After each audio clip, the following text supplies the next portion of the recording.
Good morning, everybody. Um, I hope your day has been going on very fine. I would like to just drop something. I know that most of us will be at work presently, rather we're at work, so I'll just drop this whenever you are free at work during your break time or when you are through from work, you'll be able to check this out. Okay.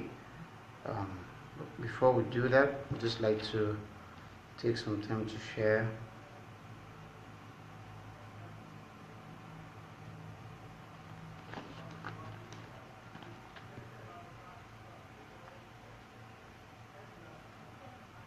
This particular video.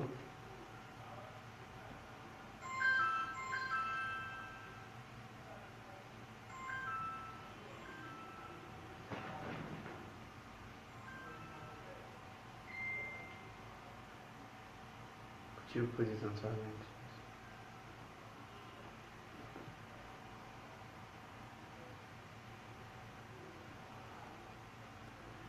Okay.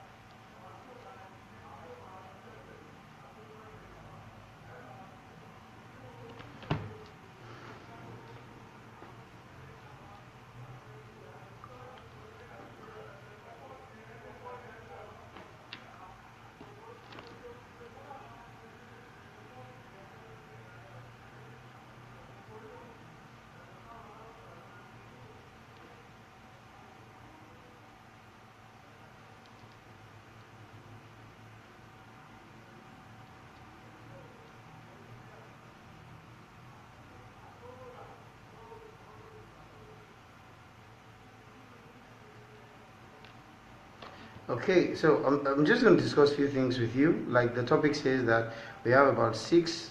I'd like to discuss with you six tips that I believe that will help you at work this week. Okay, 6 tips for a productive week at work.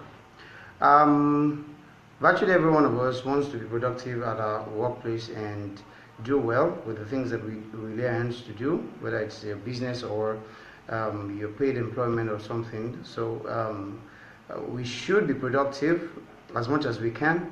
So I just feel like I should discuss a few of those things with you. It won't take so much of a time so that you can, and like I said, I know that some of us are already at work, so I'll just discuss a few of those things so you can always check back when you are on break. Now, the first thing that I believe will help us to have a productive week is to write out whatever it is that you want to have. Okay, so you have to write it out. You have to write the plans out. What are the things, what are the tasks, what are the projects that you want to execute in this particular week? You have to be able to clearly write those things down. When you write them down, it helps you to put your mind to it. Okay, it's one thing for you to have it in your mind and say to yourself that I want to achieve this particular thing, but when you start writing these things down, it helps you to, it guides you, it helps you to start having a new perspective to that particular work that you want to do or that particular project that you want to do. It helps you, it motivates you. So the very first one is for you to write out those plans and those things that you want to achieve in this particular week. Number two is for you to strategize on how to go about achieving those plans. Okay, so you have to be able to strategize and write things. What are you supposed to call? What are you supposed to visit? What are you supposed to meet? Are you supposed to have a meeting with certain people? You're supposed to ask all those questions and sit down to strategize.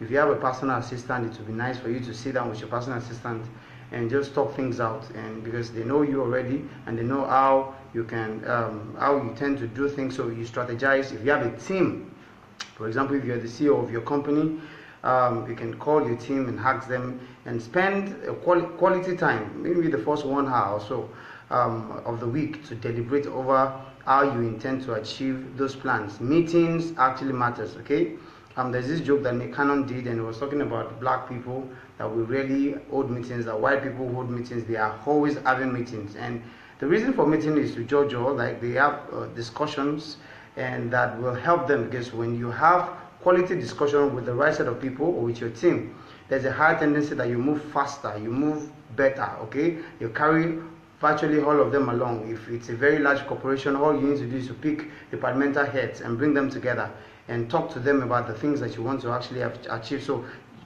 you have to, after writing the things that you want to achieve down, you have to strategize on how to go about achieving them, okay? Whether you have to talk to a radio show host, you have to invite a newspaper to come interview you or something. You must be able to strategize so that you can now start, like, it's the next step. Strategy is the next step after writing out your plans. Number 3 is for you to find a way to measure your progress. Now, we can say that I want to achieve this particular thing, but there has to be a specific way you will measure your progress, okay? And by Wednesday, we should have done this particular thing. We should have gotten to like 80% or 20%. By Thursday, we should have gotten to this particular percentage. Those are ways you need to use in helping yourself to measure your own achievement. So it's not enough for you to just write down the plans and start strategizing. You must be able to clearly say that by Tuesday, which is 24 hours time, by Tuesday evening, by the close of work by Tuesday, I must have been able to achieve this particular thing. On Thursday, we should be able to achieve this particular thing. By Friday, which is the end of the working week, we should have been able to conclude this particular plan and fully execute it. So you must find a way to measure your progress. If you do not have that, you realize that you only have dreams and you have plans and strategies to do things, but there will not be a push when you put a deadline to it. It starts pushing you to do things. Deadlines are very, very essential because they tell our brains that you have to achieve this particular thing before this particular time. Okay, so it is very essential for us to also find a way to measure our progress. So you can say that by tomorrow we should have finished, we should have gone through about 20% of this particular project. By Wednesday, we want to make it at least 50%. Thursday, we want to make it 75%. So Friday, which is the close of the week, we should be able to have achieved at least 100%. And that is the way you measure these things, because if you do not measure, it's not like you don't have motivation to do the right things that you want to do. It's just that you may not be able to measure. If you can't measure what you really want to achieve, then there will be a problem. All right, so you need to find a way to measure your progress. Number 4 is for you to avoid distractions as much as you can. Okay, distractions may come through visits of friends, visits.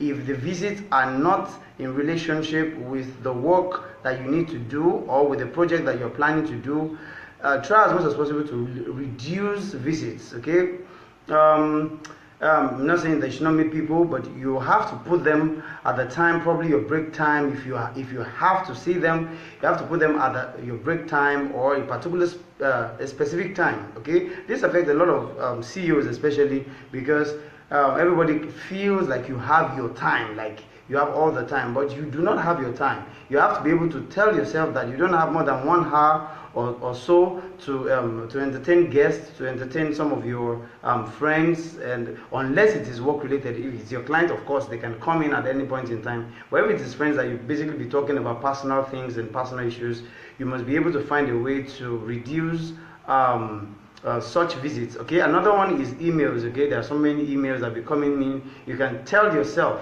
that you are designating a particular point in time, like you have several breaks, maybe after 2 hours or after 3 hours, you check your emails, you check everything. There are times that you are so engrossed in work that you may not be able to pick calls. Okay, your friends will have to understand that. Okay, you have to explain to them at one point or the other so that they will understand that you are at work at that particular period. So avoid as many distractions as possible. As a matter of fact, distractions from your members of staff is also very they sap a lot of time that you may not even have an idea. So it is good for you to have discussions with them before you leave home as a CEO or as a departmental head in your company.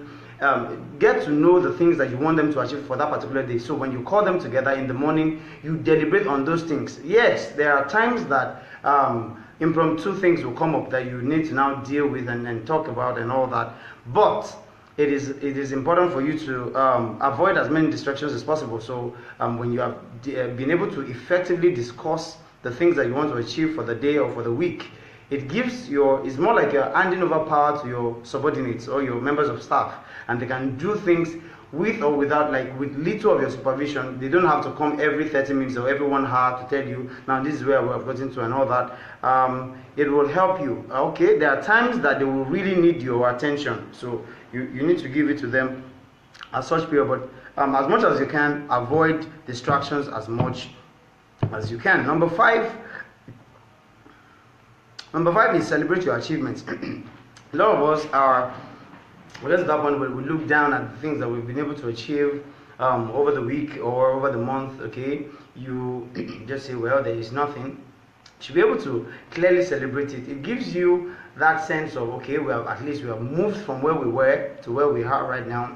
We're not excuse me, we're not at the point that we used to be. Okay, so you tell yourself that, okay, let's celebrate. You're able to conclude a particular project, and you were able to do it well and achieve it well.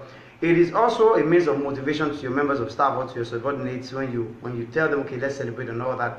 It could be a bottle of wine, it could be a juice. It doesn't have to be expensive, but let them have that feeling of achieving the things that you want them to achieve. Because if you're able to do that at work, there is a high tendency that they will be much more motivated to do more in subsequent weeks. So you should be able to celebrate your achievement. Number 6 is, at the end of the week, when you realize, if you realize that there are certain things that you ought to achieve that you didn't achieve, you must now push it to the coming week. Don't say, well, we said we wanted to achieve this, we couldn't achieve it, so that's it. No, you might have gotten to 50% of that particular project. Okay, there may be several projects, or 70% of that particular project. That should be the priority in the coming week. Okay, do not say, well, because we couldn't achieve it, we're pushing it aside, it's been postponed indefinitely. Don't do that. Don't do that. You should try as much as possible to push that particular project that you couldn't finish in that particular week. Push it to the next week, so that the very first agenda that you're pushing to your team the coming week will be the previous one that you didn't achieve, like you didn't fully achieve. So your effort on that particular project will not go to waste. All right. So the first thing I said, we talked about 6 tips for a productive week at work. The first one is for you to write out the things that you want to achieve. Number 2 is for you to strategize on how to achieve those things. Number 3 is for you to find a way to measure your progress. Number 4 is for you to avoid distractions as much as you can. Number 5 is to celebrate your achievements, no matter how little they are. Number 6 is for you to push the unachieved goals or unachieved projects to the coming week.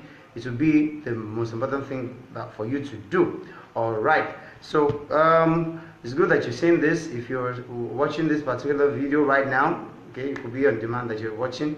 You can share it to some of your friends that you feel that it will be helpful to them, and you can send me an email on sireoris@gmail.com if you have any questions. Then join me in the evening by 9 p.m. Nigerian time, West African time, for another exciting time of Intelligence for Living. We'll be picking an exciting topic. In the last few days, we've been talking about the fundamental laws of success, and it's been an amazing discussion. Okay, so we're going to have another wonderful time this evening by 9 p.m. So join me on this platform, Sire Oris. Okay, and I will be happy to have you here. So we'll have a discussion. Have a fruitful week ahead. God bless you.